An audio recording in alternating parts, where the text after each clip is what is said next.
mucho de doctrina social de la Iglesia, pero en el ámbito de finanzas esta, digamos, reflexión de principios no acaba de aterrizarse en muchos ambientes, en muchas instituciones eclesiales.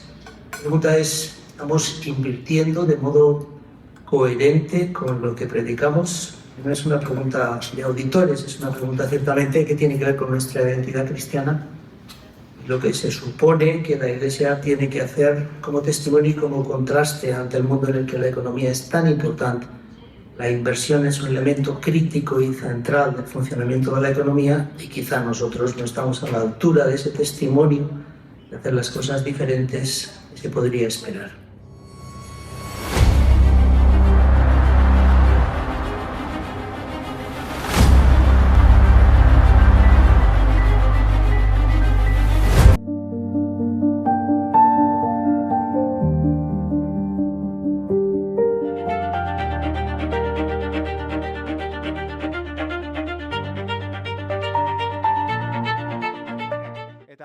Bideo guztien arteko oneena salitzen dauena eta bertuan Veracruzen zelan ezbagiratuko ban saria da, ekologia integrala izeneko bideoa aurkeztu dabelako bertoko ikasleek.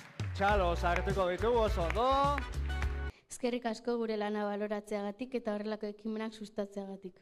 Nosotras, las personas que habitamos este mundo, tenemos algo que ver con que el mundo esté así, aunque también estamos a tiempo de ser parte de la cura. Con quienes estáis hoy, con quienes habéis estado y con quienes habéis hecho posible que el movimiento siga vivo. Muchas veces estamos centradas en programar, en pensar actividades para la chavalería, que es nuestro objetivo, pero pocas veces nos paramos a cuidarnos, encontrarnos y reconocernos. Y hoy es lo que queremos. Gaur eskertu nahi dugu.